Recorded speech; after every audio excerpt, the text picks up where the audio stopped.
So after finishing the alcohol, the next one is phenol. Phenol की preparation, phenol की properties लगभग alcohol से मिलती जुलती आएगी। दोनों में फंक्शनल ग्रुप सेम ही है, OH। दोनों में फंक्शनल ग्रुप क्या है? सेम है। OH फंक्शनल ग्रुप आने वाला है उसमें।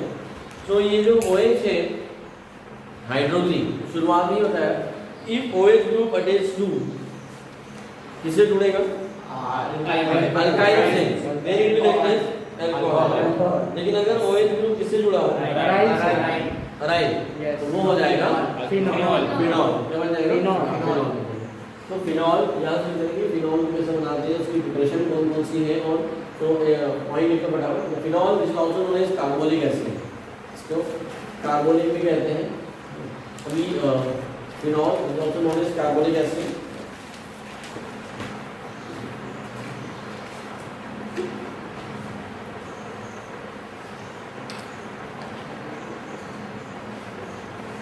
जैसे अल्कोहल का क्लासिफिकेशन हमने पढ़ा था, there are certain classification of alcohols, हमने मोनोहाइड्रिक, डायहाइड्रिक, ट्राइहाइड्रिक अल्कोहल्स पढ़े थे। वैसे ही फिनॉल के अंदर भी अलग अलग कैटेगरी होती है। तो क्लासिफिकेशन में देखिए,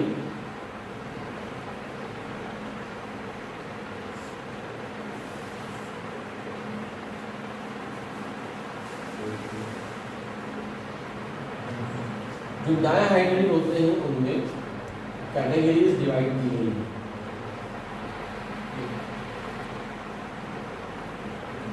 बोर्ड लेवल पर अभी देख रहे हैं, इसलिए बोर्ड लेवल पे एक क्लासिफिकेशन बना रहा हूं। डायहाइड्रिक में 3 पार्ट बन गए, 1, 2 and 3। ये तीनों पार्ट, ये भी डायहाइड्रिक, ये भी डायहाइड्रिक, ये भी dihydric. This is known as catechol, resorcinol and phenol. अभी तीनों में फर्क क्या है भाई को बताइए? ये आईयूपीएसी नेम ट्रांसलेट करें रहमत से, इसका आईयूपीएसी नेम इसका 1,2 डाई बेंजीन। कितनों का आता है? 1,2 डाइफिनॉल।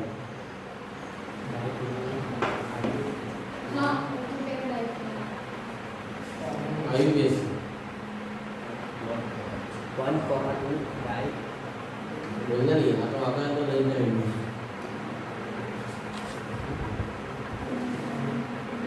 1,2 बेंजीनॉल।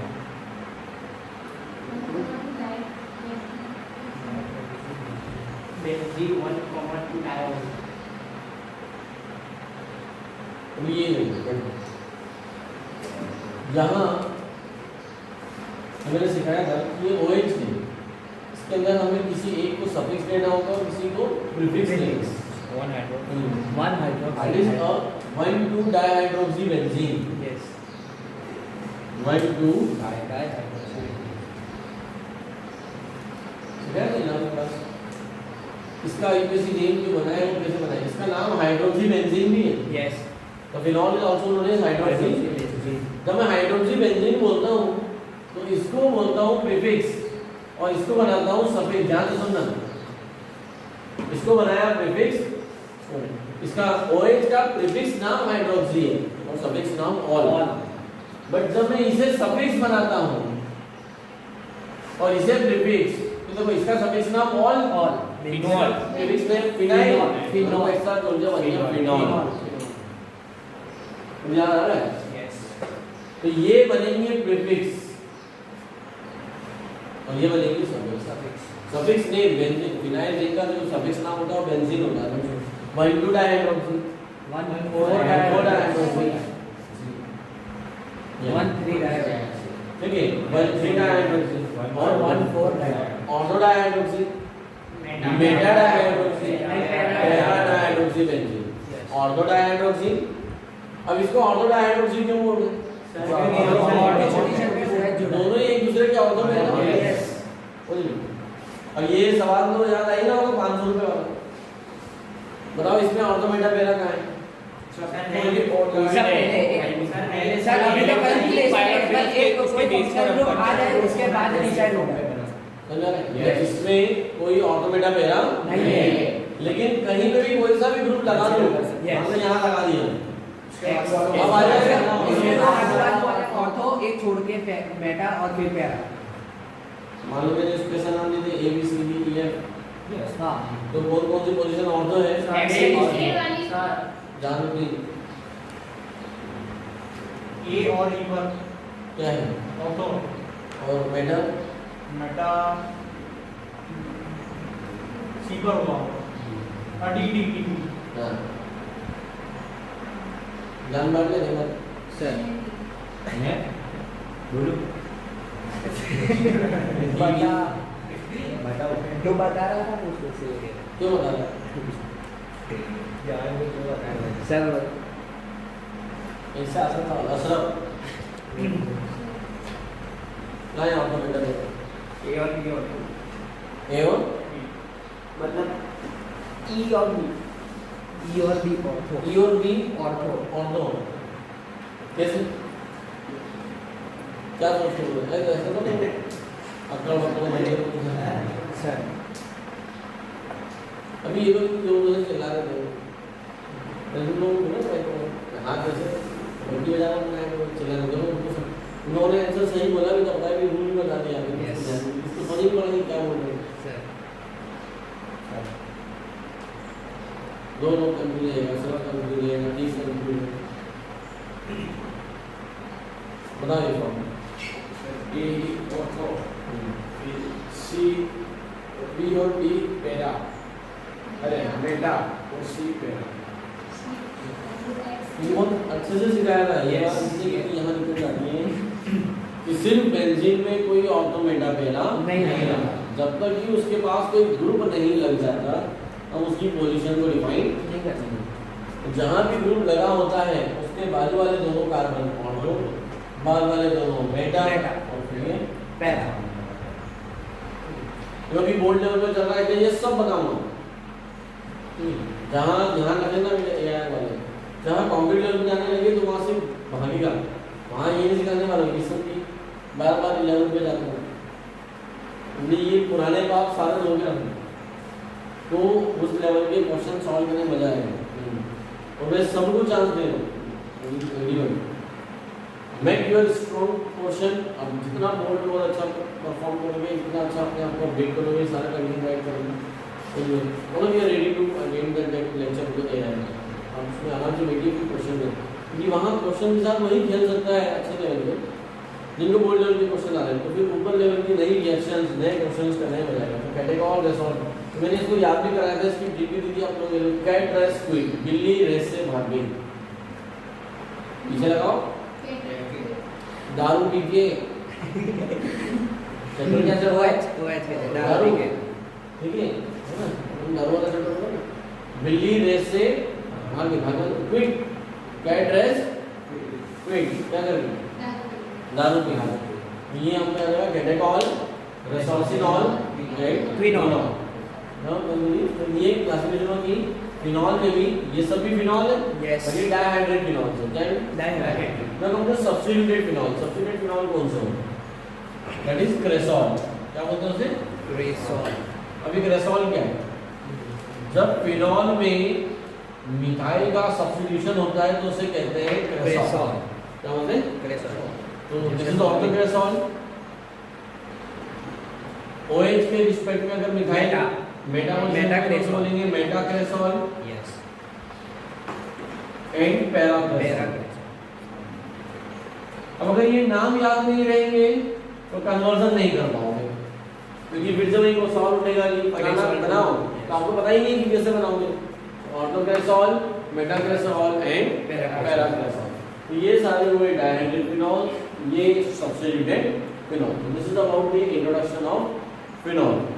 Now come to the method of preparation of phenol. Phenol को बनाने के कौन कौन से तरीके हैं? General method of preparation of phenol. फिर से मैं उसका फ्लो चार्ट बना रहा हूँ कि फिनॉल को कैसे बना सकते हैं, इसकी मेथड ऑफ प्रिपरेशन को कैसे, हम कहाँ से, फ्रॉम क्लोरोबेंजीन यानी कि अराइल हैलाइड। मैं इसका ऐसा लिखूँ ARX yes from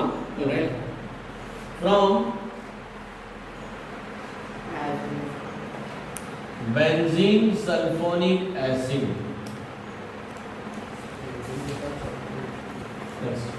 from C6H5N2X benzene डालेंगे and last in the fourth from cumene. अब देखो कन्वर्जन के पॉइंट ऑफ व्यू से बोले तो बहुत सारे रास्ते हैं, लेकिन बोर्ड के पॉइंट ऑफ व्यू से हमारे पास ये 4 रास्ते हैं जिनसे हम फिनॉल को बना सकते हैं। There are 4 ways. So carbonic acid classification हो गया, रेसॉल हो गया, कैटेगोराइजेशन और प्रोसीजर तो 4 वे। इन चारों को मैं पढ़ा दूंगी इन चैप्टर से। इनमें से पहले नंबर की हम पढ़ चुके हैं, थर्ड नंबर हम पढ़ चुके हैं, हमें देखना है सिर्फ सेकंड और 4। अभी कैसे देख चुके हैं और कहाँ देख चुके हैं, एक बार उसको रिवाइज करते हैं ना, पूरी रिएक्शन को देखेंगे, समझ में आएगा। उनमें तो फटाफट हमारा फिनॉल वाला सेक्शन भी तो पहले आपको फिनॉल, उसका नाम, क्लासिफिकेशन, नेचर ये पूरा लिखना है, प्रिपरेशन का फ्लो चार्ट बनाना है, उसके बाद हम रिएक्शन लिखेंगे। So preparation of phenol from chlorobenzene. मैं इसे क्लोरोबेंजीन से ना देकर ऐसा क्वेश्चन दे सकता हूँ कन्वर्जन के फॉर्म में, कन्वर्ट बेंजीन टू फिनॉल। सो हमको एक कन्वर्जन भी ध्यान आएगा कि बेंजीन से बनाना हो तो हम कैसे कर सकते हैं, और लिखा हो बीच में कि वाया क्लोरोबेंजीन। तो पहले आप अब बेंजीन को क्लोरोबेंजीन में कैसे कन्वर्ट कर सकते हैं? Electrolysation by electrophilic substitution reaction in presence of Lewis acid FeCl3। तो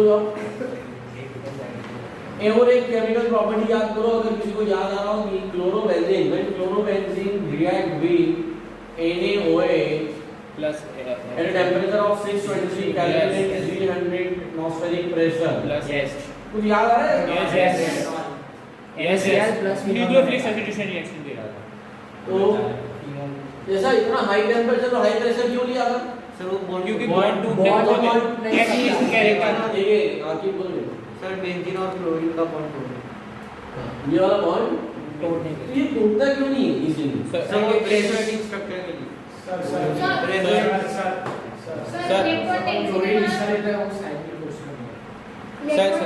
बहुत अच्छा वर्ड है sir sp2 hybridisation tightly bonded होते हैं वो बॉन्ड है। जिसमें नंबर मिलेंगे, इन सब पे नंबर नहीं मिलेंगे, परफेक्ट मार्क्स चाहिए, partial double bond partial double bond character.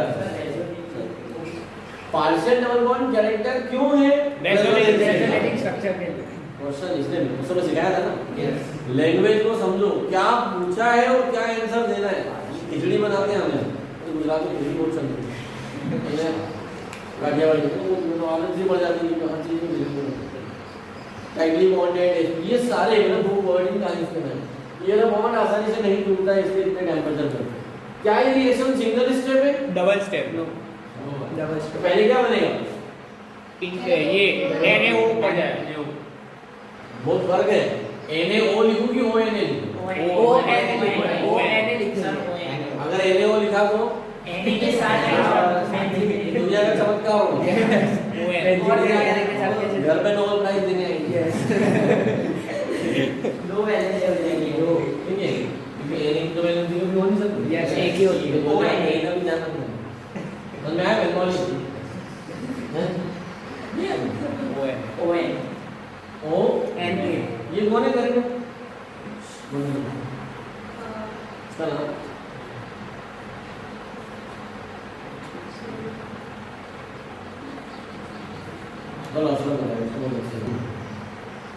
So when chlorobenzene reacts sodium hydroxide at high temperature and high pressure, then an intermediate sodium phenoxide is formed.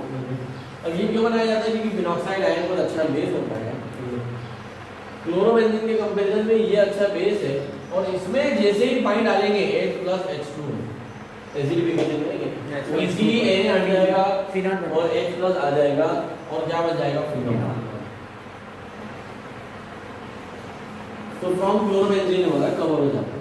अब board exam में इतना कुछ लिखकर नहीं आना है, आपको क्या करना है? एक ही स्टेप में आप उसको बना सकते हो। डायरेक्ट सेकंड करके वो H+H2 वो उधर सेकंड स्टेप पूरा 1 NaOH 623 Kelvin at एटमॉस्फेयर, 380 ये सब याद नहीं रहता है तो हाई टेम्परेचर हाइड्रेशन लिखो, सेकंड में लिखो H plus plus H2 H2 और डायरेक्ट प्रोडक्ट बनाना। ठीक है, डिपेंड करता है मार्क्स पर, कैसा ज़्यादा मार्क्स हो पूरा बताना है कि इंटरमीडिएट भी आता है हमें वरना ऐसे नहीं, और wording will be via intermediate sodium hydroxide. तो जैसे क्लोरोबेंजीन से बनाया है क्लोरोबेंजीन का, वैसे ही बेंजीन सल्फोनिक एसिड नेक्स्ट है। अब बेंजीन सल्फोनिक एसिड कैसे बना सकते हैं वहां पे? Sulphonation of benzene. Yes. Benzene का सल्फोनेशन करेंगे तो क्या बन जाएगा? Benzene benzene sulphonic acid. उसका फार्मूला क्या है? SO3H SO3H एस से जुड़ा हुआ है O से नहीं benzene sulphonic S acid. Again इसमें भी क्या करेंगे होता है same NaOH at high temperature intermediate बनेगा सोडियम पेरोक्साइड, जहां पे दूसरा मैं लिखूंगा नहीं, yes और उसका क्या करेंगे उस इंटरमीडिएट का एसिडिफिकेशन। yes तो डायरेक्ट क्या बन जाएगा? क्या बन जाएगा? phenol so from chlorobenzene from sulphonic. लेकिन ये दोनों आए थे कहां से? बेंजीन से। बेंजीन का क्लोरीनेशन करो तो ये मिल जाएगा बेंजीन का सल्फोनिक एसिड। ठीक है, अब अल्कोहल पढ़ाते वक्त ही मैंने कल एक अमीन जान याद करो, Yes primary aliphatic amine aromatic amine बताया ना सुनिए में plus डायज़ोनिन। तो जो बेंजीन डायज़ोनिन सॉल्ट है, बेंजीन डायज़ोनिन क्या होता है? N2CH अब इसको सिखाता हूं यहां से एनिलीन से, देखो भाई एनिलीन से सिखाता हूं। NaOH plus HCl NO2 plus HCl 0 to 5 degree Celsius. तो आपको phenol तो डायरेक्ट नहीं बनेगा हाइड्रोजन सॉल्ट बनेगा वो बनेगा N2Cl। yes अब उसका अगर एक टेम्परेचर तो उसको कैसे लिखेंगे? Warm with water, steam steam लिख दो, yes या तो वार्म विद वाटर लिख दो, हल्का सा पानी गर्म पानी डाल दो, बेंजीन डाइज़ोनिन सॉल्ट फिनॉल में चेंज हो जाएगा। अरे आएगा समझ में? Yes. बोलते ही नहीं यार, बोलो। yes लेकिन मुझे एनिलीन बनाना है बेंजीन से, वो कैसे? पहले नाइट्रेशन करना पड़ेगा, बेंजीन का नाइट्रेशन करना पड़ेगा, फिर उसके अंदर LiH4 ये आया ऐसी जल्दी से फटाफट बेंजीन का नाइट्रोजन नाइट्रोबेंजीन से रिडक्शन रिडक्शन करना करते हैं तो एनिलीन बन जाएगा। yes बेंजीन से फिनॉल का डायरेक्ट कन्वर्जन कहाँ से हुआ यस बेंजीन से फिनॉल डायरेक्ट एनिलीन में आएगा ना, एनिलीन डायरेक्ट डायरेक्ट डायरेक्ट ही हो गया कुछ भी नहीं एनिलीन हो गया इसमें। यस है तो इन तीनों को बेंजीन से बनाना सिखाया है, इसको भी यस इसको भी। ये तीन हमारी जनरल मेथड है, ये सब लेबोरेटरी मेथड है, जिसमें क्या Laboratory। इंडस्ट्रियल लेवल पे इंडस्ट्री में लार्ज प्रोडक्शन में फिनॉल बनाने के लिए क्यूमीन का इस्तेमाल किया जाता है। और मैंने कुछ दिनों पहले सिखाया था कि क्यूमीन सीख लो, isopropyl benzene known as cumene.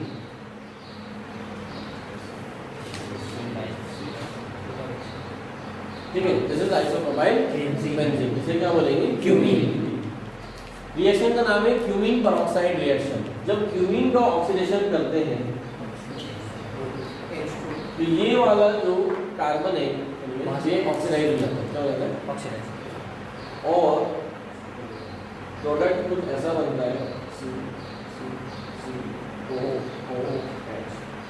This is known as cumene peroxide. क्या बोलेंगे इसे? Cumene peroxide. क्योंकि H2O का फॉर्मूला क्या होता है? HOOH। यस इसका जो स्ट्रक्चर ऐसा है ना, Yes. वाला जो प्लेनर नहीं है उनको ऐसा open open book like yes वो नॉन प्लेनर है, इसलिए उसको ऐसा लिखा जाता है। बात नहीं है ना, तो इसलिए इसको भी देखो OOH किस तरह से लिखा जाता है? क्यूमीन पेरोक्साइड, मतलब पेरोक्साइड में से एक हाइड्रोजन हटाया और उसकी जगह क्यूमीन लगा दिया, तो नाम क्या बन गया? Cumene peroxide. क्या बन गया? Cumene peroxide. इस क्यूमीन पेरोक्साइड का हाइड्रोलाइसिस इसको ब्रेक डाउन कर दें, ध्यान से समझना क्या होगा, जब ये ब्रेक होगा, ये यहाँ से ब्रेक हो रहा है, ये डॉट डॉट डॉट मैं अपने समझने के लिए बना रहा हूँ, आपको नहीं बनाना। जब ये ऐसा ब्रेक होगा तो ये स्ट्रक्चर पूरी चली गई। यस, और और O के बीच का बॉन्ड टूट जाए, C और C के बीच का बॉन्ड टूट जाए, यहाँ पे C और O के बीच क्या बन जाएगा? Double bond. डबल ये बाहर आ गया, कीटोन। डबल क्या आ रहा है? कीटोन। हो गया बाहर। यस, और ये OH डायरेक्ट इस कार्बन से जुड़ जाएगा, क्या मिल जाएगा? फिनॉल। कि इतनी प्यारी रिएक्शन है इंडस्ट्री में, इसलिए इसको पसंद किया जाता है कि इसमें कोई बाय प्रोडक्ट है ही नहीं, दोनों ही मेन प्रोडक्ट है। एसीटोन भी एक काम का प्रोडक्ट है और फिनॉल भी एक काम का प्रोडक्ट है। बाय प्रोडक्ट होता है, ऐसा नहीं कि इसको फेंक देंगे कौन फेंकेगा? मतलब इसकी इंडस्ट्री खोलने से फायदा ये होता है कि आप एसीटोन भी मार्केट में बेच सकते हो, फिनॉल भी बेच सकते हो। यस, अरे समझ में? फिनाइल। अरे बोलो भाई। यस, अब बोले सर ये जुड़ा कैसे हो, ये क्या है? तो अगेन मैं बोलूँगा कि यहाँ पर जाने की आवश्यकता नहीं है ना, चाहे वो या हो किसी भी कॉम्पिटिटिव लेवल पे भी आपको इसके मैकेनिज्म को अंडरस्टैंड करने की जरूरत नहीं। जब भी आएगी डायरेक्ट आएगी, कोई मॉडिफिकेशन नहीं होगा, जब इलाज करेंगे। हाँ, तो यहाँ एसीटोन बनता है, ये ध्यान रखना है, ठीक है। रेयरली हम इस रिएक्शन को कन्वर्जन में इस्तेमाल करते हैं, रेयरली। ऐसा नहीं कि मैंने आपको बोला कि एसीटोन में कन्वर्ट करो, फलाने से फलाना एसीटोन बनाओ, एसीटोन बनाओ, तो आपने इस रिएक्शन का इस्तेमाल कर दिया। बहुत रेयरली इस रिएक्शन को हम यूज नहीं करते कन्वर्जन में, मतलब इसलिए ऑर्गेनिक कन्वर्जन में इसका इस्तेमाल नहीं करते। हाँ, but this is industrial method of preparation of phenol. इससे अच्छी लार्ज क्वांटिटी में हम बना सकते हैं फिनॉल को, यील्ड भी अच्छी, परसेंटेज ऑफ यील्ड इंडस्ट्रीज की इकोनॉमी को कोई नुकसान नहीं है। हालांकि ऑलरेडी बहुत सारी इंडस्ट्री पहले से इसके ऊपर काम कर रही है, अभी वर्तमान में कोई मतलब नहीं है। समझ में आया भाई? रॉ मटेरियल सप्लाई का काम करो, क्या सप्लाई करेंगे? कोई नहीं। क्लियर? ऐसे लिखना है, फ्लो चार्ट बनाने के बाद from chlorobenzene, from benzene sulphuric acid, from aniline, from cumene, ये सारी रिएक्शन है। अब आप इसको प्रैक्टिस कैसे करोगे? तो इसी के नीचे आप खुद ही जो कुछ सीखना चाहते हैं अपने खुद से क्वेश्चन बनाओ, 3 कन्वर्जन बनाओ।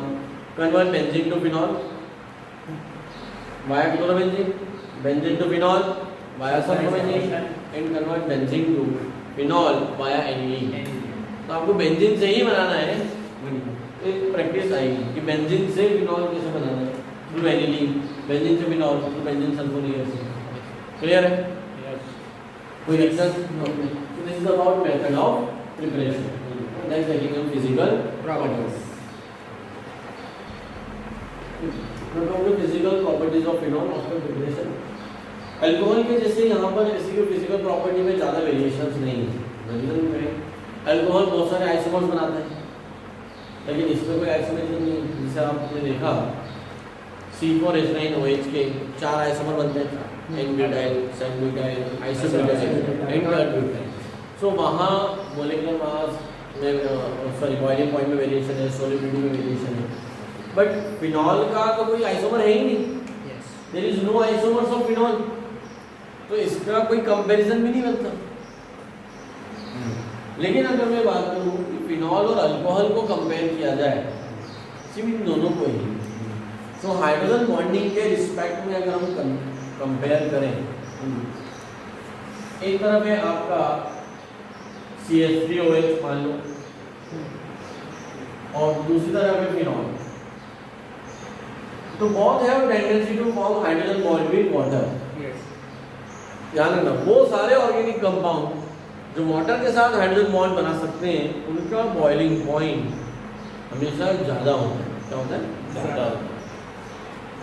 तो अगर मुझे ऐसा कंपेयर करने को दिया जाए कि मेरे पास मिथाइल क्लोराइड है, मिथेनॉल है और फिनॉल, और कहा जाए कि इन तीनों को decreasing order of boiling point में अरेंज करो, तो सबसे कम तो होगा मिथाइल क्लोराइड का। नो, इन दोनों में देखा जाए, अब इन दोनों में कैसे कंपेयर करें? कौन सा ऑक्सीजन वाटर के हाइड्रोजन के साथ इजीली हाइड्रोजन बॉन्ड बनाएगा? ऊपर, क्योंकि यहाँ पर क्या है, स्टेरिक हिंड्रेंस ज़्यादा है। तो अल्कोहल का बॉइलिंग पॉइंट क्या होगा? ज़्यादा। तो डिक्रीजिंग ऑर्डर क्या हो गया? पहले chloride alcohol, phenol, then methyl chloride. मतलब अगर फंक्शनल ग्रुप में देखें तो अल्कोहल का बॉइलिंग पॉइंट क्या होगा? यहाँ पर। तो फिजिकल प्रॉपर्टीज बोर्ड एग्जाम में फिनॉल की नहीं पूछी जाती, कभी नहीं आती। उसका फिजिकल प्रॉपर्टी कभी नहीं आएगा, कंप्यूटर भी एग्जाम में ज़्यादा रिलेशन नहीं है, बट आपको पता होना जनरली जहाँ फोकस किया जाएगा they will focus on the boiling point solubility of the alcohols. Phenols में इतना फोकस नहीं। आप देखोगे तो आपको जितने क्वेश्चंस अल्कोहल्स के बॉइलिंग पॉइंट और सॉल्युबिलिटी में मिलते हैं किसी भी बुक में, कोई सा भी आप सॉल्व करो, आपको फिनॉल में उतना नहीं है। क्लोरीन की जगह फ्लोरीन होता तो चेंज आता नहीं है, कोई सा मिलेगा। फ्लोरीन जो हाइड्रोजन बॉन्ड होता है क्लोरीन ले लो, क्लोरीन ले लो, क्लोरीन ले लो, हाइड्रोजन ले लो, वो भी ये ही नहीं मिलेगा। रीजन कहेंगे methyl chloride, methyl chloride, methyl chloride, सिर्फ क्लोराइड देखने की वजह से उनकी सॉल्युबिलिटी या बॉइलिंग पॉइंट में इतना बड़ा वास्ट चेंज नहीं है। क्योंकि यहाँ जो फ्लोरीन है जो इससे जुड़ा हुआ है, तो फ्लोरीन की जो दिख रहा है ना, हमने पढ़ा है dipole moment, fluorine methyl chloride का और कम है, बल्कि मिथाइल क्लोराइड का और ज़्यादा है। इलेक्ट्रोनेगेटिव समझा रहा है? इलेक्ट्रॉन इलेक्ट्रॉन रिपल्शन नहीं आ रहा है। साइज स्मॉल होने की वजह से इसकी बहुत ज़्यादा छोटी साइज है, और ज़्यादा छोटी साइज की वजह से ज़्यादा रिपल्शन है। रिपल्शन की डायपोल जब डायपोल मोमेंट ही कम है तो पोलरिटी तो ऑलरेडी कम दिख रही है, सिर्फ फ्लोरीन को देखकर बंद है। तो इनकी पोलरिटी इतनी ज़्यादा नहीं हो जाती। हाँ, अगर इसकी जगह में HF लिख देता है यहाँ पे तो वो इन सब का बाप बन जाता है। फिर सबसे ज़्यादा बॉइलिंग पॉइंट इसी का होगा। ये समझो, ये हाईएस्ट टेंडेंसी रखता है हाइड्रोजन बॉन्ड बनाने।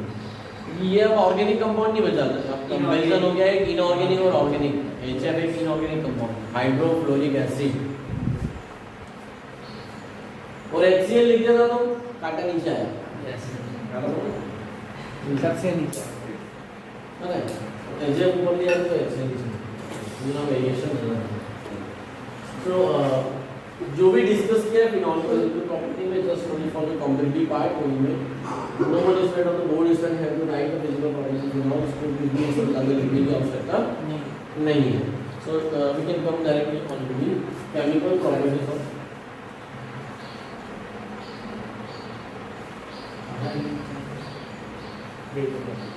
लिखा है क्या? So come to the next, the most important part, chemical properties of phenol. Just like alcohol, phenol also shows reaction. Reaction due to OH cleavage. Reaction due to OH cleavage. मजा क्या है? There is no reaction due to CO cleavage. OH cleavage ये वाला bond break नहीं हो सकता। Reason partial double bond character. ठीक वैसा ही वो फ्लोरोबेंजीन एरो रिंग बनेगा, और यही कारण है कि ये न्यूक्लियोफिलिक सब्स्टिट्यूशन आपके माइंड में ये कांस्टेंट होना चाहिए, रटना नहीं, ये कांस्टेंट होना चाहिए। Aromatic rings always shows electrophilic substitution. अगर ये OH देने लग जाता तो OH माइनस बाहर आता, OH माइनस मतलब न्यूक्लियोफाइल, एक न्यूक्लियोफाइल जाएगा दूसरा न्यूक्लियोफाइल आएगा, दूसरे कहते हैं न्यूक्लियोफिलिक सब्स्टिट्यूशन। और कभी भी एरोमेटिक रिंग न्यूक्लियोफिलिक सब्स्टिट्यूशन देना पसंद नहीं करते, क्योंकि वो खुद ही अपने आप में क्या इलेक्ट्रॉन रिंग्स क्या है, वो इलेक्ट्रोफिलिक सब्स्टिट्यूशन देना पसंद नहीं करते। तो फिनॉल में एक बात तो क्यों नहीं, phenol gives only one OH reaction due to OH bond. ठीक है, OH बॉन्ड क्लीवेज तो हम इसको ऐसे डिवाइड करते हैं, reaction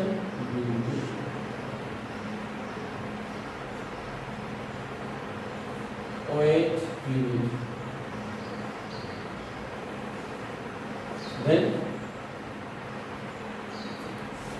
substitution electrophilic electrophilic aromatic action, again halogenation, nitrogen, sulphonation, alkylation, and some special reaction of यहाँ पे आएगी मेन रिएक्शन। क्या है ये?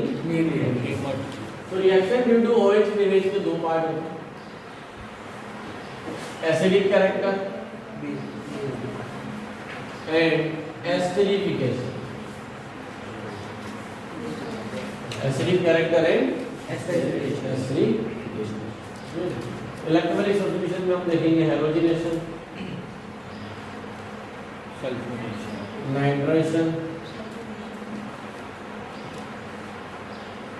सल्फोनेशन। अब ये फिडल का अल्काइलेशन और असाइलेशन नहीं देता है, तो इसका मतलब ये नहीं कि एसिड गैस का मतलब सभी इलेक्ट्रोफिलिक बेंजीन सारी देता है, क्लोरा बेंजीन सारी देता है। अब यहाँ से एक नया पार्ट शुरू होता है। रिएक्टिविटी के बेस पे इलेक्ट्रोफिलिक सब्स्टिट्यूशन देने की टेंडेंसी अलग अलग तरीके से डिवाइड होती है। ये मिडल क्रॉप अल्काइलेशन असाइलेशन क्यों नहीं देता, इसके पीछे क्या रीजन है वो हम मजा करना है, जो भी पढ़ेंगे अभी से बता रहा हूँ इसलिए ताकि आपको ध्यान रहे।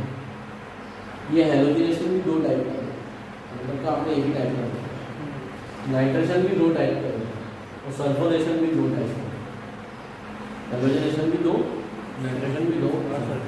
सल्फोनेशन एनसीईआरटी बोर्ड में नहीं दिया है, अगर ऐसा बोलो तो ये गलत। रिएक्शन नहीं दी है लेकिन उन्होंने एक छोटी सी लाइन लिख दी है,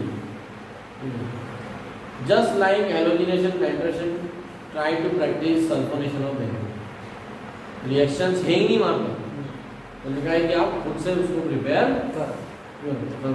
mean sulphonation of phenol is also in our syllabus, वो भी आपको लिखना है। लेकिन कुछ लोग इसको भी टीचर ये सोच कर नहीं पढ़ाते सल्फोनेशन को, क्योंकि वो एनसीईआरटी में उसकी कोई रिएक्शन नहीं दी, ऐसा नहीं है। ठीक है, so one by one this is complete flow chart अभी और केमिकल प्रॉपर्टीज ऑफ फिनॉल। यहाँ पे आएगी Kolbe reaction, Reimer-Tiemann reaction and oxidation. Kolbe क्या है, रीमर-डीमन क्या है, हम यहाँ पे एस्पिरिन बनाना सीखेंगे, सलॉल बनाना सीखेंगे। एस्पिरिन, सलॉल, ये ऑयल ऑफ इंटरक्लिंग, जब सब कुछ important compounds, commercial important compounds वो इसके अंदर आने वाला है, वो समझना है। तो this is about the flow chart. बंदावन करके मैं रिएक्शन बनाऊंगा, एसिडिक कैरेक्टर, रेस्टिफिकेशन भी पहले पूरा फ्लो चार्ट बनाओगे, फिर हेडिंग डालोगे reaction due to OH cleavage. यहाँ बहुत अच्छे क्वेश्चन बनते हैं, बोर्ड का पसंदीदा क्वेश्चन है ये। यहाँ पे कुछ लॉजिकल क्वेश्चन भी आते हैं, पहले क्वेश्चंस लिखेंगे इनके ऊपर, फिर हम इसको आगे डिस्कस करेंगे। So good heading reaction due to OH cleavage of phenol and उसमें फर्स्ट हम डिस्कस कर रहे हैं एसिडिक कैरेक्टर। पहले मैं इस पे बेस्ट क्वेश्चन निकालता हूँ किस किस तरह से क्वेश्चन को पूछा जा सकता है। क्वेश्चन की सीरीज ली हुई है। पहला question, how can you show that phenol is acidic in nature? How can you show that phenol is acidic in nature?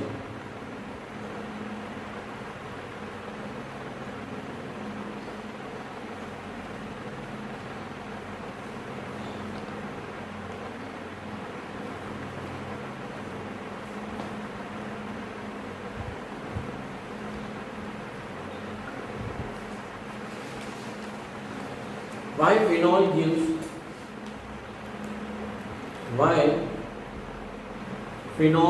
gives H plus ion?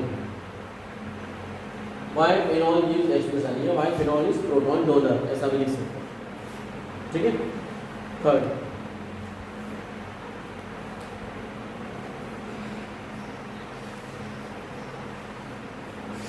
why phenoxide ion is more stable than phenol? Why phenoxide ion is more stable than phenol?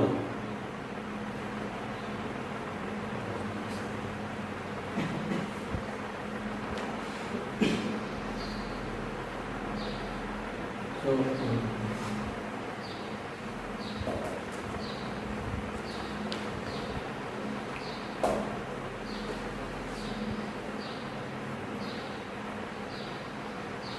why phenol, most important question, अच्छे से star बना के लिखिएगा board का मतलब। why phenol is more acidic than alcohols?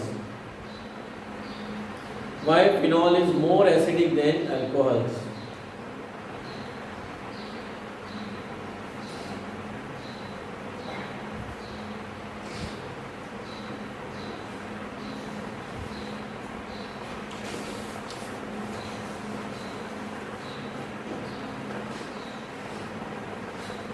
इसके और में लिखूँ, इसको ऐसा भी पूछा जा सकता है। Compare the acidic strength of alcohol and phenol. Compare the acidic strength of alcohol and phenol.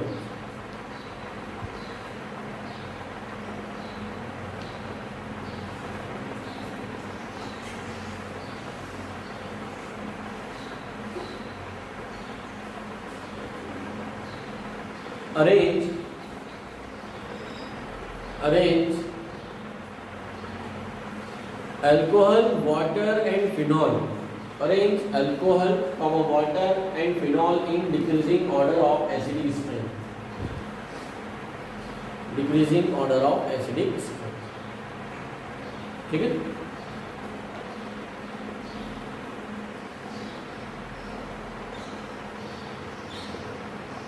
Next already. Effect of substituent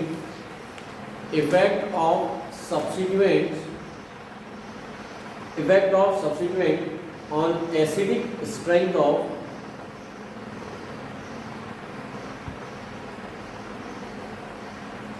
phenol. Effect of substituent on acidic strength of phenol. ठीक है?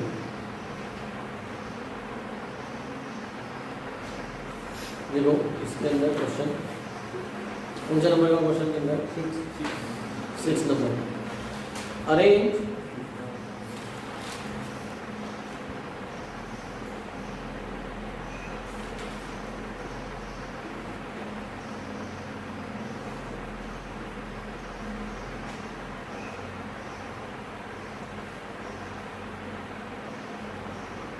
दी para substituted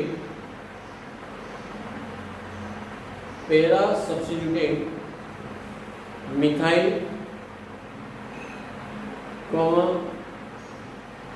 methoxy and nitrophenol in decreasing order of acidic strength.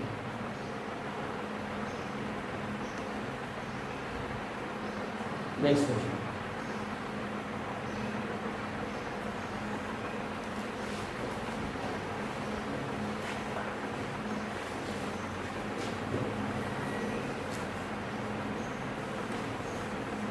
Arrange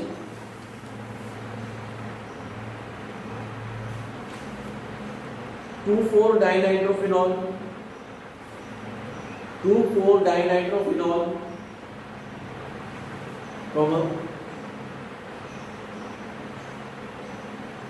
orthonitrophenol,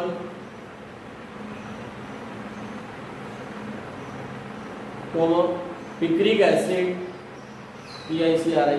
picric acid, and phenol in decreasing order of pKa value. Decreasing order of pKa. Power of acid dissociation constant. pKa के decreasing order में arrange करें। और board का पसंदीदा question last.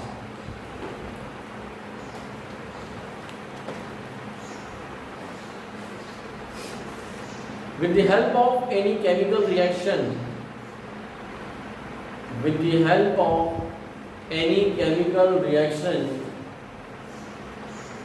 show that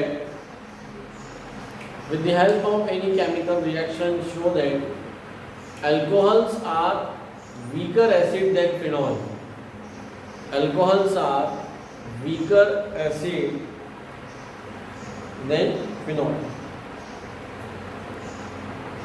ठीक है? तो बंदा मैंने सारे क्वेश्चंस को समझते हैं क्या है ये क्या कहना चाहता है। बहुत ही काम का है, ध्यान दीजिएगा यहाँ पर, तो सारा पॉइंट अच्छे से क्लियर होना चाहिए।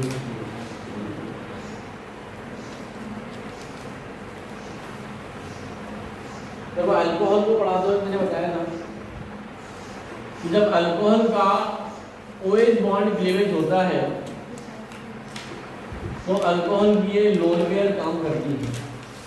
अल्कोहल तभी H+ आयन देता है when it act as a nucleophile. सीधी सी बात है ना, H+ को दे दिया तो अल्कोहल का कौन सा हिस्सा रिएक्शन में यूज होगा? R- और R- का एक न्यूक्लियोफाइल है, तो when alcohol act as nucleophile then it gives H+ ion.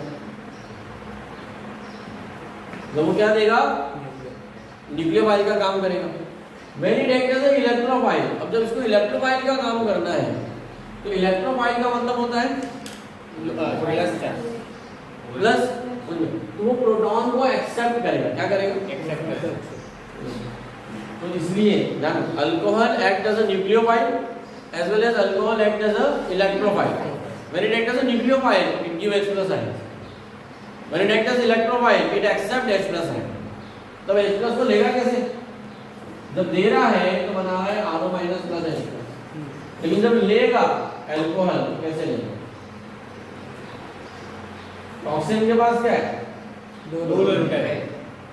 आओ मिलके क्या बन जाएगा? ROH2+, इसको बोलते हैं ओजोनियम आयन। क्या बोलते हैं? ओजोनियम आयन। तो ये बात यहाँ पढ़ाना थी, इसलिए ध्यान रखना कि जो मैकेनिज्म ऑफ डिहाइड्रेशन पढ़ाया है वो अभी बोर्ड लेवल पे मैंने आपको ऑक्सीजन के आयन के थ्रू नहीं बताया। जब हम अभी फिनॉल की स्टडी कर लेंगे तब आपको ऑक्सीजन आयन के साथ पूरा समझने में आसानी होगी। तो ये वाली रिएक्शन शो करती है कि अल्कोहल एक्ट एज न्यूक्लियोफाइल। ये वाली रिएक्शन क्या दिखाती है कि अल्कोहल एक्ट एज इलेक्ट्रोफाइल। वो क्या है? इलेक्ट्रोफाइल। क्या है ये? इलेक्ट्रोफाइल। तो इसका फिनॉल से क्या रिलेशन? अगर फिनॉल भी एसिडिक कैरेक्टर दे रहा है मतलब फिनॉल में भी H+ आयन बाहर निकल रहा है, और क्या बना रहा है वो? C6H5O-। इसे कहते हैं अल्कोक्साइड, और ऊपर को बोलते हैं फिनॉक्साइड। क्या बोलते हैं? तो हमें इन दोनों को कंपेयर करना, इन दोनों का कंपेयर। तो पहले आते हैं, सबसे पहला क्वेश्चन है how can we show that phenols are acidic in? किसी को भी अगर एसिडिक प्रूव करना हो तो हमारे पास सबसे इंपॉर्टेंट रिएक्शन है रिएक्शन विद मेटल। तो अगर मैं फिनॉल की रिएक्शन, अभी ध्यान से समझना, बहुत मजा आएगा। When phenol reacts with Na, then it can easily directly convert to phenoxide ion, sodium phenoxide. दो मॉलिक्यूल लगा दो तो हाइड्रोजन गैस भी बाहर निकल जाएगी, आया नहीं?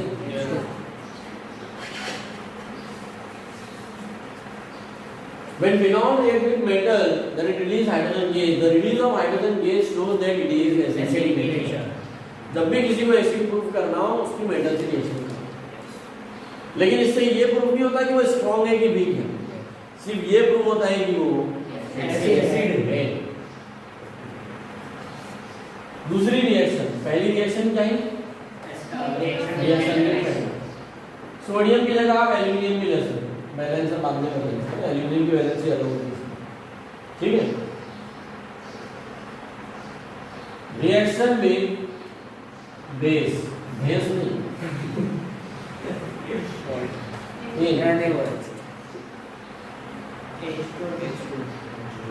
क्या हो जाएगा? क्या बन जाएगा? Salt. Again C6H5ONa, sodium peroxide, salt plus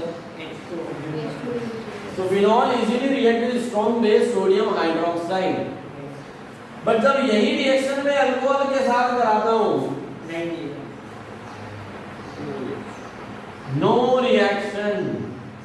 Both these reactions shows that phenol is more acidic than alcohol. Phenol is more acidic. ये रिएक्शन शो कर रही है, दर्शा दिखा रही है।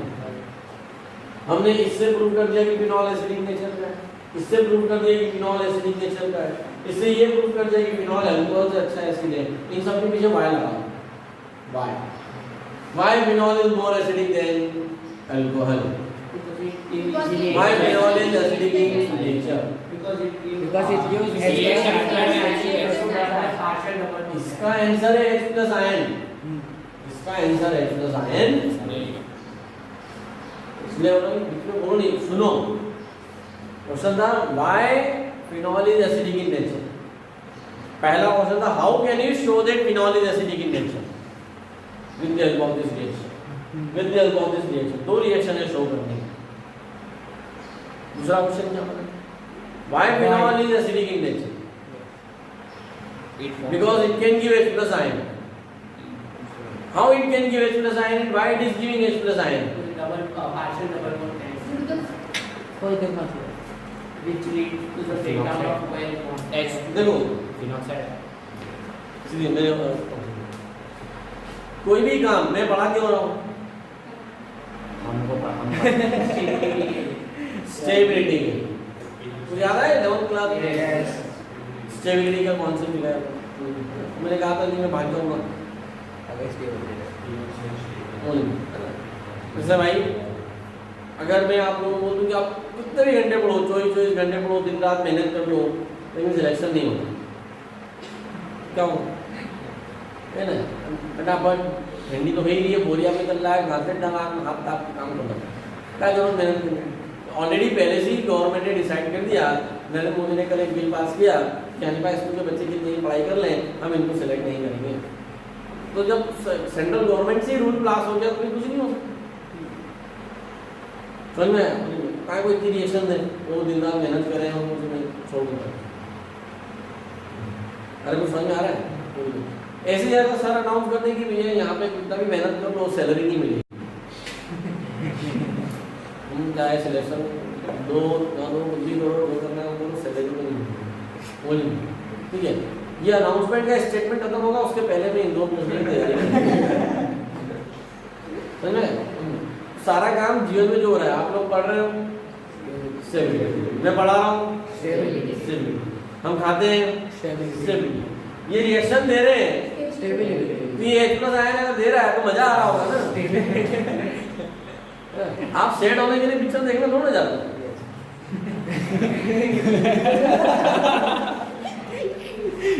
कुछ अच्छा करने के लिए जाते हैं। हम शनिवार क्यों मनाते हैं? तो उससे स्टेबिलिटी, बॉडी रिचार्ज होती है, पूरे दिन काम करना है, तो ये सब क्यों है? स्टेबिलिटी के लिए, कोई काम गलत नहीं है, बस उससे क्या मिला चाहिए? स्टेबिलिटी। तो सबका स्टेबिलिटी की परिभाषा अलग है, हम इसकी परिभाषा में आते हैं नहीं। तो ये why it is giving H+ ion, ये जो बनने वाला फिनॉक्साइड आयन है वो फिनॉल से ज्यादा स्टेबल है। और ऐसा क्वेश्चन लिखा यस कौन सा नंबर? 4 क्या लिखा है? 3 Why phenol iron is more stable than phenol? ठीक है, एक एक करके देखो, मैं सारे क्वेश्चन बोलते जाना बेटा, मैं आंसर बता रहा हूँ। पहला question, How can you show that phenol is more acidic in nature? Acidic in nature, phenol कैसे? हम लोग ये सोच रहे हैं फिनॉल एसिडिक नेचर को, अबे आंसर सुन लो, ठीक है, आंसर पे ध्यान देना सुन लो। पहले क्वेश्चन का आंसर है reaction with metal, reaction with base, both these reactions show that phenol is acidic in nature। ये फर्स्ट क्वेश्चन का आंसर हो गया। ध्यान से सुनना क्योंकि आप लोगों को लिखना है इसके आंसर इसलिए, ठीक है। पहले सुनिए second question, Why phenol gives H+ ion or proton donate? So why phenol is giving H+ ion? हमें ये तो पता है कि phenol is acidic in nature because it is giving H+ ion। तो why phenol is giving H+ ion? इसका answer एक line का है, because phenoxide ion is more stable than phenol। तो सेकंड क्वेश्चन का आंसर है phenoxide ion is more stable than phenol, that's why phenol giving H+ ion। दूसरे question का answer हो गया। Third question, Why phenoxide ion is more stable than phenol? why phenoxide ion is more stable than phenol? इसका explanation देखो। हाँ बोलो because it gives H+ ion। H+ ion देने के बाद स्टेबल होता है। अब इसका जो आंसर आएगा वो रेजोनेंस बेस्ड है।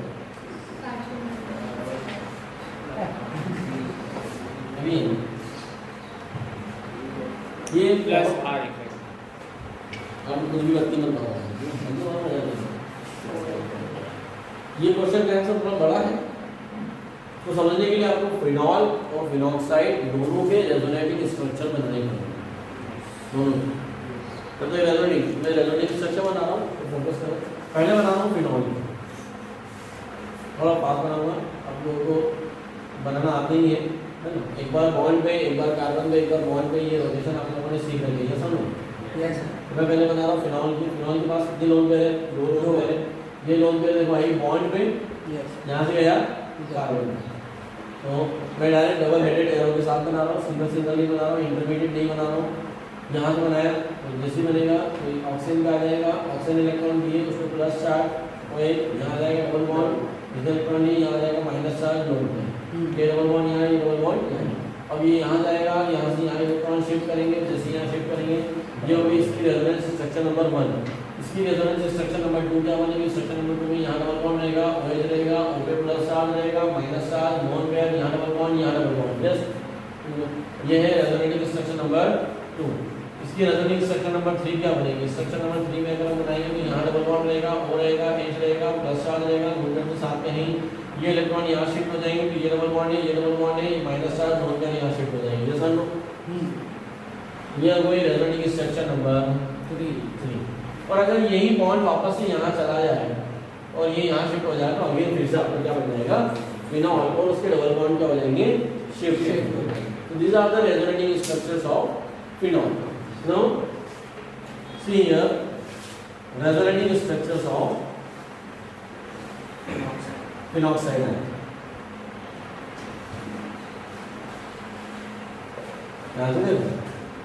यहाँ 2 लोग पेयर की, यहाँ पे 3 है, 3 लोग। अब ये पूछना है कि वो कहाँ से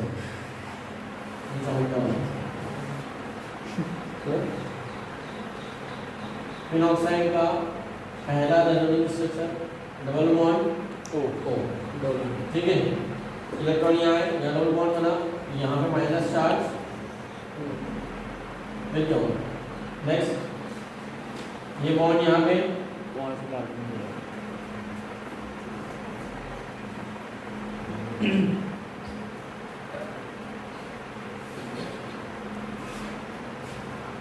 फिर ये इलेक्ट्रॉन यहाँ गए, यहाँ से यहाँ शिफ्ट हो गया, फिर क्या होगा?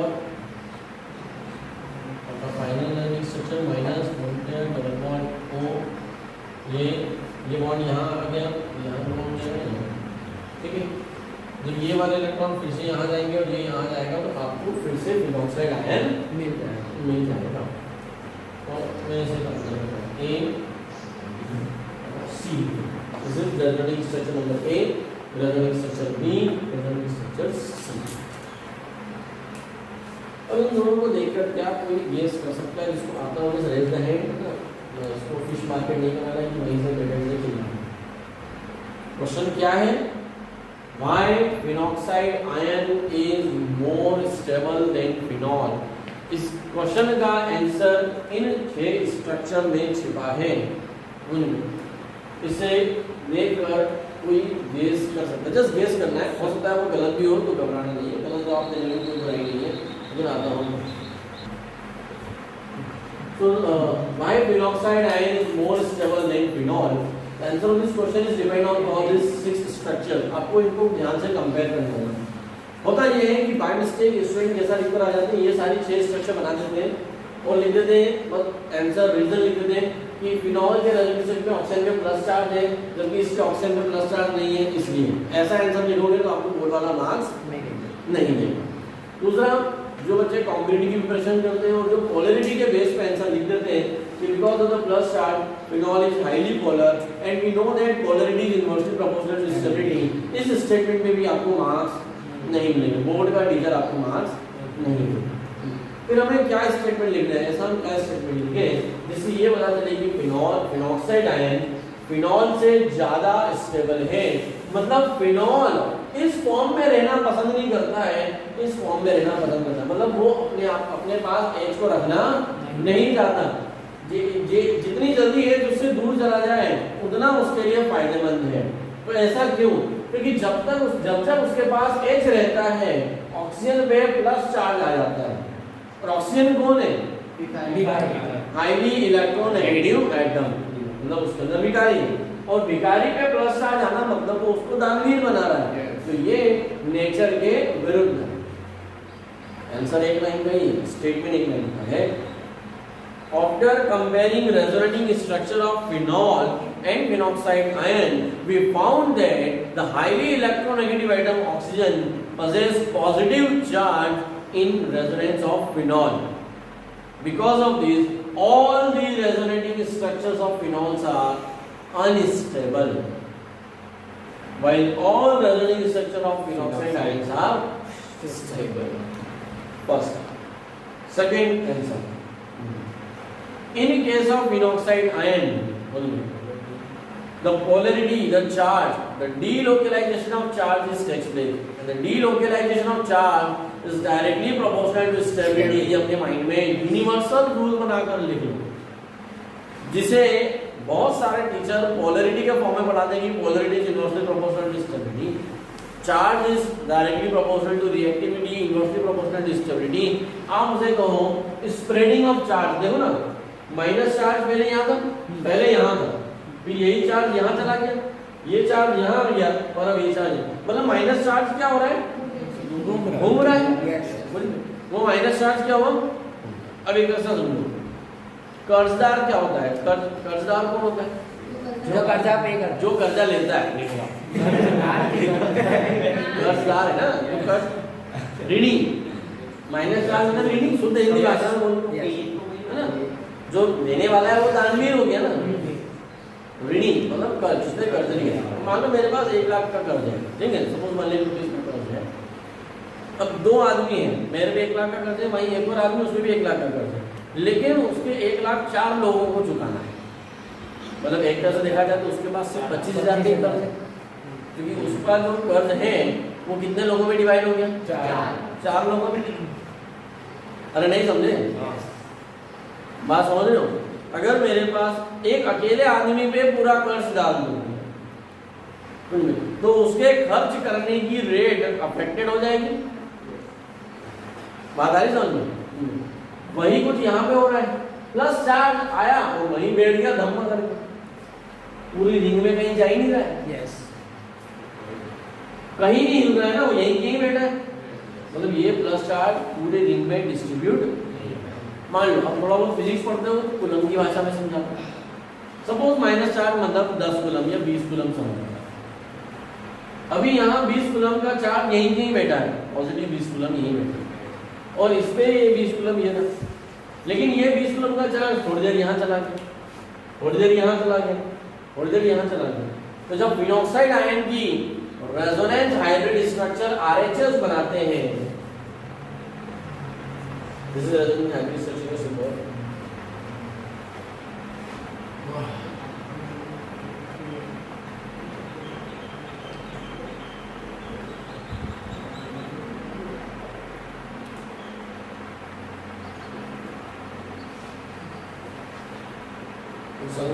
यस, जो पूरा माइनस है वो 4 लोगों में बढ़ गया, जो कर्जा था वो 4 लोगों में बांट गया। This is known as spreading of charge या फिर डीलोकलाइजेशन। जितना ज्यादा चार्ज डीलोकलाइज होता है उतनी ज्यादा, अगर चार्ज एक जगह बैठ जाए आलसी की तरह, समझना कि वो अनस्टेबिलिटी की निशानी है, ठीक है। और जो आदमी अलग अलग किताबें पढ़ता रहे वो में एक पार्ट खत्म फिर दूसरा पार्ट वो में मतलब एक में डिपेंडेंट हो गए वो में, यहाँ आपका डीलोकलाइजेशन हो रहा है, क्या हो रहा है, स्टेबिलिटी बढ़ेगी। तुम बात समझ में आई? तब इस क्वेश्चन का आंसर लाते हैं।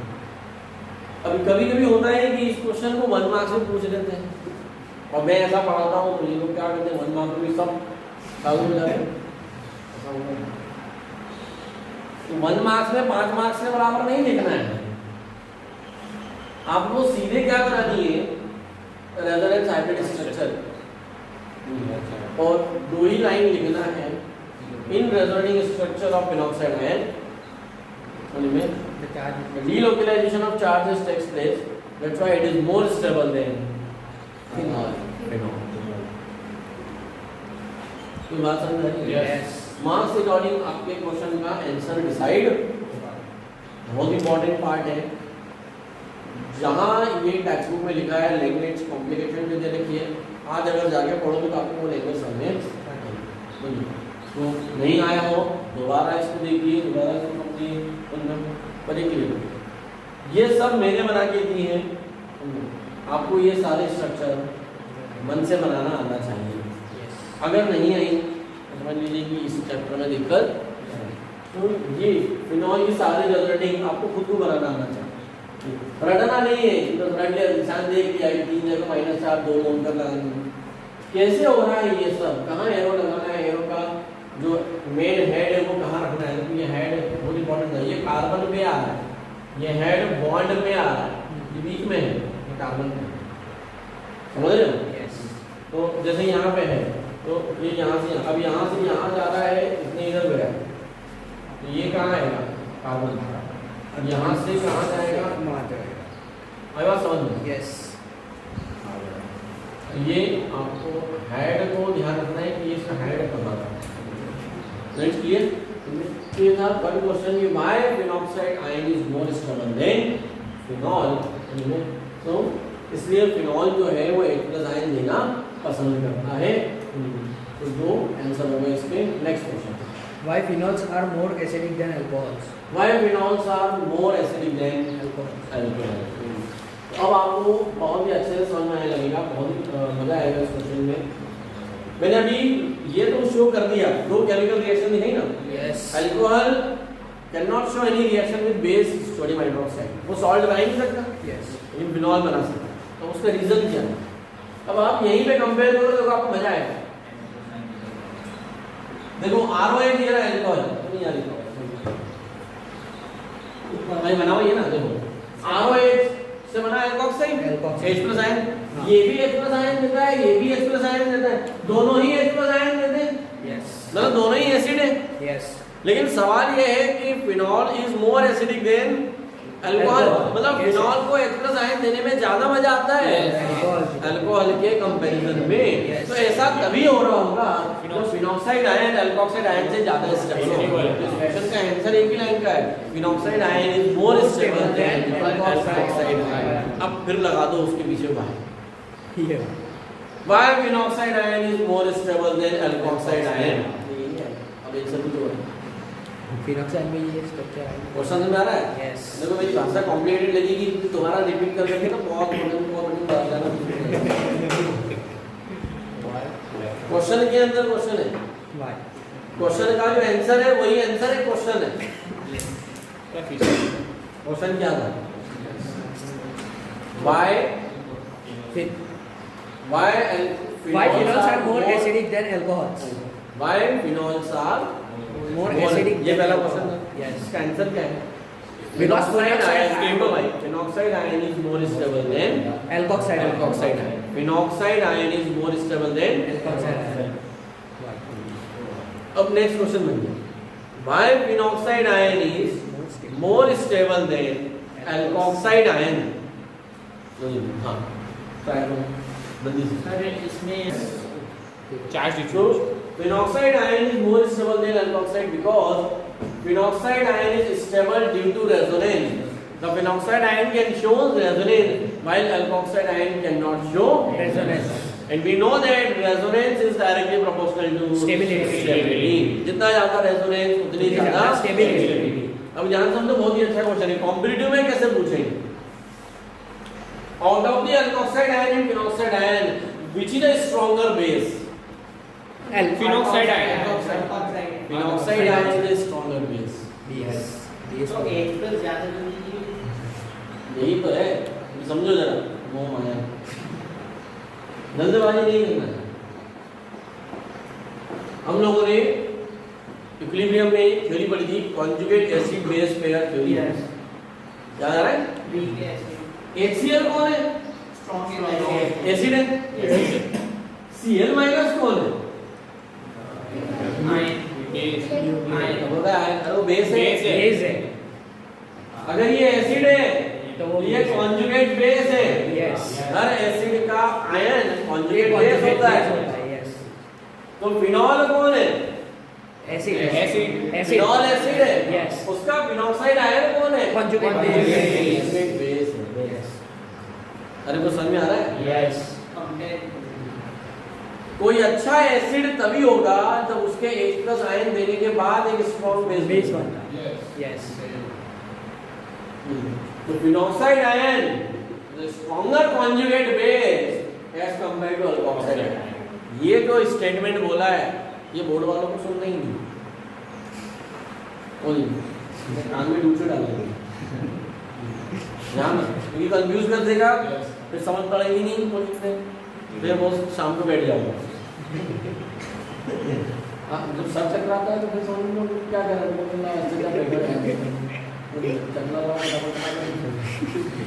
समझ आया भाई? माता समझ नहीं। Next question arrange alcohol water phenol in descending order of acidic strength. अब ये वाले क्वेश्चन करने से पहले ये सारा आप लोग अच्छे से नोट कर लो, लिख लो, अपने माथे में सब कुछ रिवाइज कर लो, फिर हम इसको अब फिनॉल के एसिडिक स्ट्रेंथ पे अरेंजमेंट पे बेस्ट क्वेश्चंस मैंने कुछ ही क्वेश्चंस आप लोगों को लिखाए हैं, पर जिसमें बहुत सारे क्वेश्चन बन सकते हैं और मल्टीपल सब्जेक्ट। अगेन कॉन्सेप्ट को एक बार रिवाइज कर रहा हूँ फिर से, जस्ट लाइक अल्कोहल की तरह फिर से मैं कॉन्सेप्ट को रिवाइज करूँ। तो पहला रूल लिखाया था कि प्लस आई इफेक्ट, ये plus I effect is inversely proportional to acidic strength. ठीक है, ये पहला रूल है। रूल नंबर 2 ये सब यूनिवर्सल है। Minus I effect directly proportional to acidic strength. pKa value inversely Ka value is directly proportional to acidic strength. and inversely to pKa ये third rule. And pKa inversely proportional to acidic strength। अब मैं यहाँ explain नहीं करूँगा, equilibrium में पढ़ा चुका हूँ कि pKa K क्या होता है, बस आपके लिए एक फॉर्मूला लिखूंगा जिसको ध्यान रखना है। pKa equal to minus log of K। ये यूनिवर्सल रूल नहीं है, तो फॉर्मूला है। Yes it is not rule, but इस फॉर्मूले से आपको समझ में आएगा कि ये डायरेक्टली है और ये इनवर्सली क्यों है। इसका आंसर यहाँ पे छुपा है ना इस फॉर्मूले में। तो इन सब रूल के बेस पे हम वो जो सब्स्टिट्यूएंट वाले क्वेश्चंस है वो सॉल्व करेंगे। इसमें पहला क्वेश्चन दिया है कि अल्कोहल, फिनॉल और वाटर इन तीनों को एसिडिक स्ट्रेंथ या डिक्रीजिंग ऑर्डर में अरेंज करना है। तो कोई सा भी अल्कोहल ले लो, मतलब ROH, कोई सा भी वाटर H2O नहीं है सर कोई सा और हां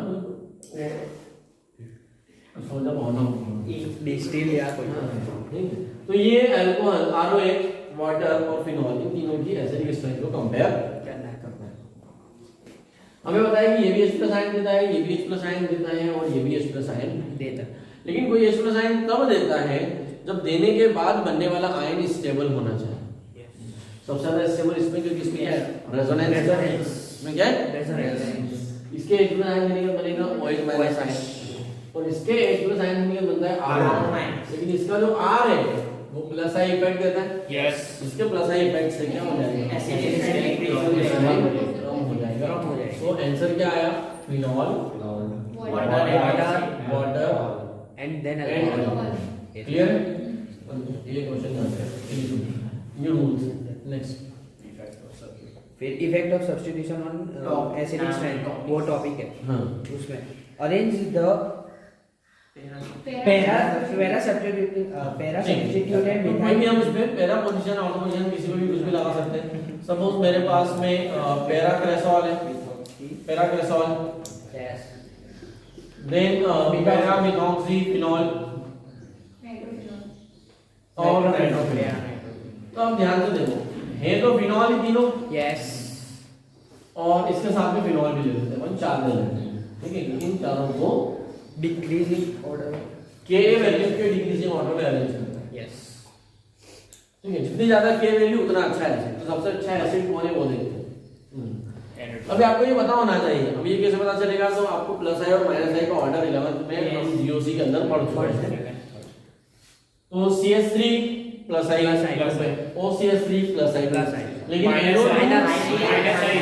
माइनस आई तो यहाँ माइनस आई ग्रुप लगा हुआ है, मतलब ये सबसे स्ट्रॉन्ग हुआ। तो मैं इसको नंबर देता हूँ 1 2 3 और 4। तो सबसे स्ट्रॉन्ग एसिड हो गया 3, उसके बाद 4 2 1 और उसके बाद 1। That's clear. यस तो ये K वैल्यू के या एसिडिक स्ट्रेंथ के डिक्रीजिंग ऑर्डर में अरेंज हो गया। इसके बाद जो क्वेश्चन कराया है वो है number of minus I group का, है ना, effect of number of minus I. Yes अभी तो माइनस आई ग्रुप प्रेजेंट थे, हाँ। अब ज्यादा मात्रा में हो तो जितने ज्यादा माइनस आई उतना अच्छा है। मतलब पिक्रिक एसिड देखो, Yes. Picric. Yes. तीन पिक्रिक एसिड में 3 नाइट्रो ग्रुप होते हैं, Yes. अल्टरनेट ठीक है, 2,4,6 trinitrophenol, which is Yes. the IUPAC name of picric acid 2,4 dinitro then 2,4-dininitro and orthonitrophenol. बोलो भाई। Yes sir. अब और ऑर्थो लास्ट में फिनॉल फिर आ जाएगा फिनॉल। तो ये हो गया डिक्रीजिंग ऑर्डर में, जितने ज्यादा NO2 होंगे उतना अच्छा acid. Acid. So this is all about the acidic character, acidic strength, ठीक है। Next in the without any help of chemical reaction. So With the help of With the help of chemical reaction show that alcohols are weaker acid than phenol. With the help of chemical reaction हम show कर चुके हैं ना। Yes.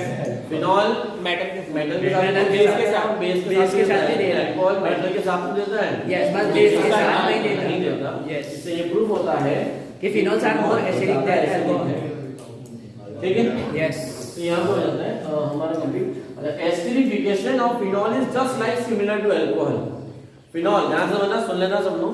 Phenol की reaction कराना है आपको carboxylic acid से, फिनॉल की रिएक्शन कराना है एसिडिक एनहाइड्राइड से, और फिनॉल की रिएक्शन कराना है एसिड क्लोराइड RCOCl से। इन तीनों रिएक्शन के थ्रू आप एस्टर बना सकते हो। जैसे हमने एस्टर अल्कोहल में बनाया वैसे ही। Yes. तो एस्टरिफिकेशन यहाँ पे नहीं। अब मैं आपको पहले बता चुका हूं कि alcohols easily give RO cleavage reaction, but phenol does not give RO cleavage reaction. उसका रीजन क्या है? बिकॉज़ ऑफ तो ये क्वेश्चन आप लिख लेंगे और उसका आंसर भी मेंशन कर देंगे। Yes. आने वाले पार्ट में हम उसको पढ़ेंगे electrophilic substitution reactions of phenol and some special reactions of phenol. ठीक है। थोड़ा सा